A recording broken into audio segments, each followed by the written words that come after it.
This week, Satan tried to pull me into my old self.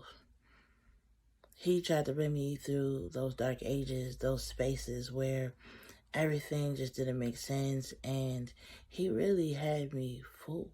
Welcome to the Lips and Language podcast. My name is Cola, where we talk about life, love, and language. Remember to subscribe, like, and share. Let's get into today's topic. A lot of the things that I talk about stem from my own life, stem from whatever God is teaching me at the moment. And that's typically how he has me run this podcast, is he gives me a topic and either I live through it, he shows me through it, or we have some type of revelation. This week, when I asked God the topic is his strength. His strength when we feel the weakest. His strength when we are going through such an incredible thing on the surface, but deep down there is struggles. And so a lot of you are new here. And for those who don't know, my testimony has gone live on a platform called Delafay Testimonies. And it had been a story that I've been working on for years. I released my memoir 5 years ago. And so the story has been out, just not out, and not in a huge platform. And y'all know, if you don't have marketing, then people don't get to hear the story that God has given me and provided me. And so he finally allowed it to go live. And what's interesting is he allowed it to go live in August. August is the month that I lost my son. And so 6 days before my son's 9-year anniversary is when the testimony went live. And there was a whole lot of emotions surrounding it. Putting it on a platform, a bigger platform for people to see and hear and judge and question. But then also mostly, the most important part is for God to get the glory. I don't do anything but for God to get the glory. When y'all see the story, don't see me, see God, see what God did through it, see how God pulled it together, how he took somebody who was broken and put them on a beautiful journey towards getting closer to him. And if I'm able to inspire people along the way, then all the praise be to God. But as the testimony went live and I was sharing it out, internally, the devil was trying to bring me back to my old ways, trying to remind me of things that I didn't do right, or trying to take me out mentally, because mentally is where I've had the biggest struggles over the years. And 2 nights ago, I was saying, people don't really know for real what it takes to stay alive. Everyone's like, oh, that's so amazing, God is with you, and you've done so great. Yes, but y'all don't understand the spiritual journey it takes to stay alive. It takes to keep pushing. It takes to just not give up. And I think I said this in the testimony, but I'll say it again, is I had dealt a lot with suicidal ideations, and being stuck in moments where that seemed like the better choice. And I had made a promise to God, which I still have the promise in place, that I would not try again. But just because I said I would not try again doesn't mean that the ideas and the thoughts don't still come, because the enemy only has the same tactics that he's been having. And it's been a while since those thoughts have risen up. And again, I rebuke it. And I just keep remembering my promise that I made to God, that I'm not going to try again. And I meant that when I said it. Jesus has truly changed my life around, that is not something that I will go back to. But like I said, it doesn't mean that it doesn't come. It doesn't mean that the thoughts don't show up, because it's almost like when Satan entered the desert and he was trying to tempt Jesus, he's trying to tempt him with things that he believes he would want. A lot of people believe that death would bring peace. But unless you know where you're going after, death can be a scary thing. And even if you do know where you're going, suicide is not the way to do it. Suicide is not the way to leave. I don't get to leave because life is hard. I don't get to leave because life is challenging me. I don't get to leave because life seems unfair. Every day I wake up and I have breath, God has given me another chance and another purpose and another reason to be here. And I have to be grateful for that opportunity. I never used to be. Honestly, death used to be the sweeter thing for me. And it can no longer be that. It can no longer be that that is what I'm aiming towards. I have to aim to live, and not just live, but share the good news. Do the things that Jesus actually preached about. He said, go out there, heal the sick, share the good news, raise the dead. That's what I'm here for. And whether I raise the dead physically by casting and calling somebody to come up, or spiritually, somebody who was dead in Christ, somebody who had lost all hope. What God showed me this week is their strength and weakness, that I don't have to be strong on my own. I used to try to live for my son. Now I live for Jesus.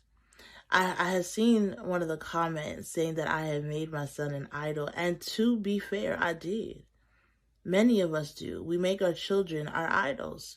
We do everything for them. We sacrifice for them. We show up for them. Everything they need, we're there. And we don't prioritize ourselves and our health enough. And when I realized afterwards that my son had taken place of God, I understood that there had to be a shift in my mind. That if my son were here today, I would treat him differently because he wasn't my reason to live. It will always and only be God. Now, he did save me. And when I say he saved me, I'm saying God used him to save me. Because without me getting pregnant at 16, I honestly don't think I'd be here. Because I was ready for death. I was ready to let go of everything. And what God did was he gave me life. He gave me a life outside of my own to take care of, to force me to be distracted from all the other noise going on around. Now, God could have used anything, but he used this beautiful baby. And when I look at it now, his testimony is going live. His testimony is going around the world. His testimony is what I get to speak about. I get to talk about the legacy. I get to talk about how God used him, how God used his smiles and his hugs. And like I said, I just celebrated his 9-year on Wednesday. I call it KK Day. It is a day to celebrate. I don't worship the dead in any way, but I celebrate his memory, his honor. The fact that I was honored to be his mother, essentially. The things that he used to do. Because I feel like too often we make grief a thing that is like this weight that we have to carry around. And grief is a spirit. It's not meant to stay. You endure grief for a little bit, but then you have to release it and live on in memories and live on in other things that bring joy, that bring peace, and that's helping one another, that's being a neighbor to one another. And so I really wanted to talk about, like I said, strength when we are at our weakest. And you wouldn't think that I'd be at one of my weakest moments because I just had a testimony that went live, because I just had this amazing thing that happened and people are finally seeing it, and I've prayed for it and I've sowed for it. So why did I feel so down? Well, it was the enemy. He doesn't always try to strike when you're already low. He strikes at your happiest moments. He tries to bring the sadness right after, tries to sneak it in, hoping that it will take you out. Wow, God is amazing. And when we know the tools that is needed to push past, then that's the tools that we got to enact in those moments. For example, worship. Worship is God's bringing me into the season of worship, prophetic worship, just singing out, singing songs, singing in the spirit, just different things that he's giving me and is needed in this moment. God is definitely allowing me to be in a season where I'm able to pull everything together, and I'm grateful that worship is so ingrained in me, that worship has been a part of me. People do many different things. Sometimes I use art, sometimes I use music. Either way, that is one of the main tools that I use to get through a lot of things. So when it comes to worship is one of the things that I had to use heavily. I had to rely on heavily this week to get me through the week, to remember that God is strong. The God is my strength, that I don't have to be strong for myself. I don't have to be strong on my own, that God is where my help comes from. God is where my strength comes from. And when the ideas and the thoughts come, that is where I run to. That is what I run to. That is what I need to lift me up in this moment. Another thing is reading the Bible, reading scriptures, meditating on it. Like the Bible says, day and night, putting scriptures in my heart, reminding myself that the peace of God, one of my favorite scriptures, the peace of God that passes all understanding, Philippians 4 verse 7, will keep me. It will keep me. Another one that I love is Proverbs 16:24. Gracious words are honeycomb, sweet to the soul and healing to the bones. Reminding myself that I have to be honest with where I'm at, but I don't have to let that honesty overtake me. I can be sad. I can acknowledge that I'm sad, but I don't have to allow it to then be my sadness. I don't have to allow it to be what my world becomes, because I am becoming more and more like Christ every single day. And will there be temptations? Absolutely. But I can resist temptations. I can flee from it. I can find other ways to move past it. A lot of people miss the mark that I do a lot of artsy, creative things, because that's who God has created me to be. My color, it is a representation of the joy I feel inside that God's allowing to come on the outside of me. And yeah, it may look weird, it may look this and that, but hey, as long as God accepts me like this is what it's going to be. Now here's the thing. This week, feeling weak, feeling tired, feeling like, man, I need things to change. I need things to shift. I want people to see the story. I want people to see God.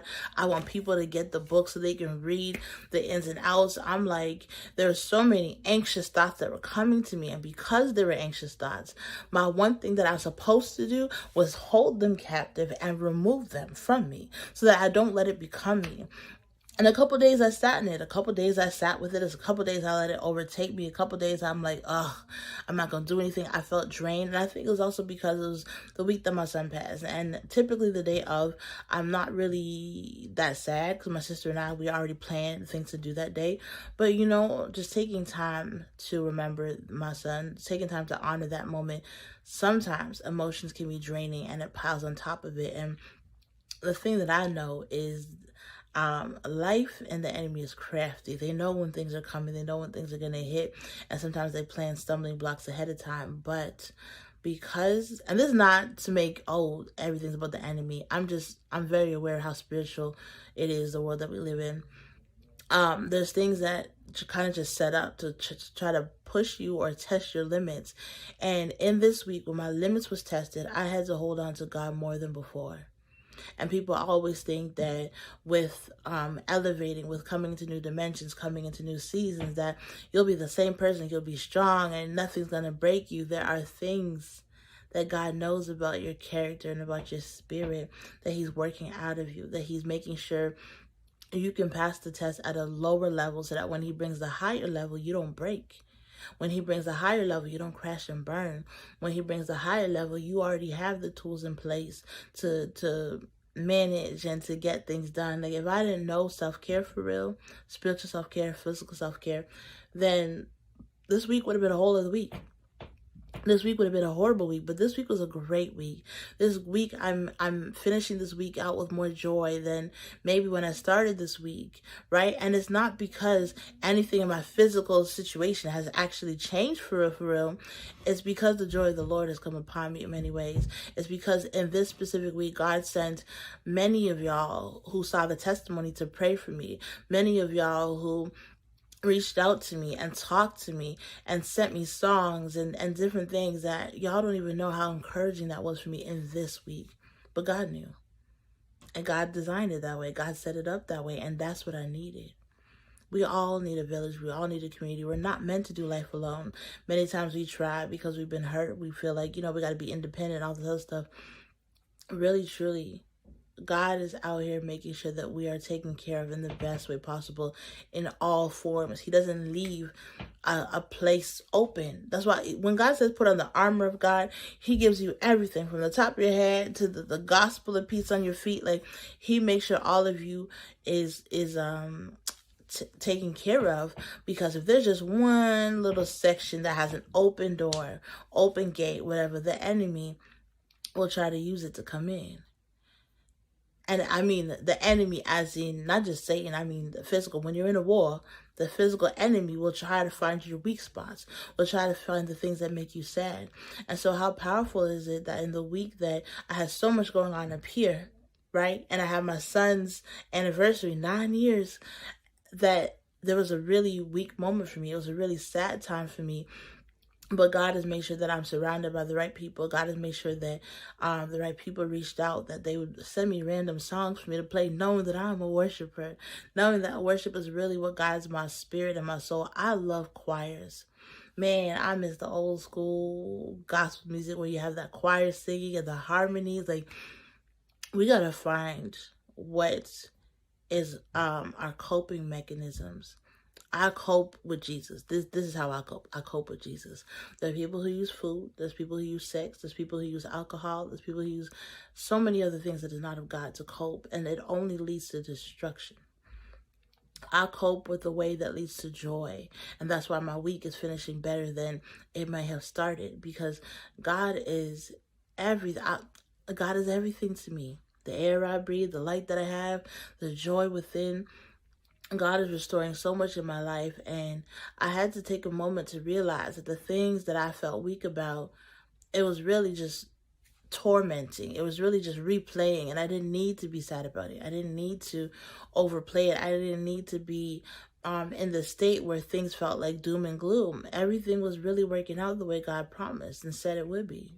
And the one thing I know is that the enemy would love for me to take myself out in this moment before the breakthrough, before the real breakthrough.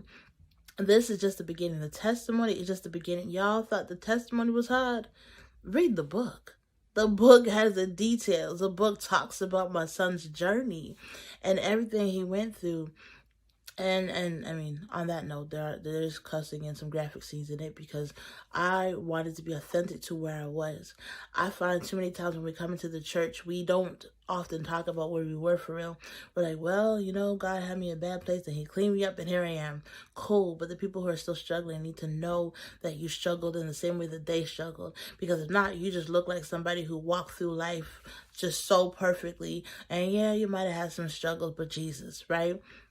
And the thing is, it is but Jesus, but you have to know how far I had fallen to know what the but Jesus is, to know how important Jesus is to me, to know that it really means everything to me to have God in control of my life for real. That when I need saving, I can say, God, help me. That when I'm weak, I can say, God, fill me. That when I'm upset, I can say, God, I need you to hold me for real in this moment, because I cannot be strong right now and I feel super weak, and I need you like I've never needed you before, and I need you to come through, and I need you to find me, I need you to hold me, I need you to do everything that I cannot in this moment. And so this message about strength when we feel weak, finding things that can break us out of the moments of sadness, finding things that can turn around the message, reframe the messages that we're hearing, the thoughts that are coming to our head, because it's never as bad as it seems. It will always be amplified in the worst way, but just as it's amplified in the worst way, it can be amplified in the best way. And that is the way that I am choosing to move forward. That is the way that I'm choosing to live. I'm choosing to use what God has given me to empower others, to inspire others, to breathe life into others the same way they had breathed life into me, and allowing God to use me at my weakest and not showing up strong all the time. Y'all, this week I was weak. I was on my face weak. And I live a prayer life. I live a fasting life. I was on my face weak. And this is the week that God showed up. This is the week that God reminded me that he is my great and amazing Father. This is the week that God reminded me that I need to hold on to him. This is the week that God reminded me that he already equipped me to get through this life. All I got to do is remember and apply it. And so that's my message today. My message is, when you feel your weakest, remember that you have a Father you can call on. Remember, if you don't know Jesus, please get to know him. He is the most amazing spirit that you could ever embrace in your life. This journey has not been easy, but when I think about my life now, this is the happiest I've ever been in this moment. Beyond my son's birth and all that other stuff. In this moment, having Jesus is the happiest I've ever been. And I would not turn my back on it, because who catches me when I fall? Who forgives me when I mess up? People are judgmental. People will kick you while you're down and feel no ways about it. But I am embracing a life of true repentance, true authenticity, being raw, being real, and just being honest about where I'm at and what I want out of life and where to go. So yeah, take that with you today. Find a verse that resonates with you and repeat it, and just declare the life that you want to see, knowing that we are never alone. We don't have to be alone, and we can get through all this together. I'll talk to you guys soon. Have a good day.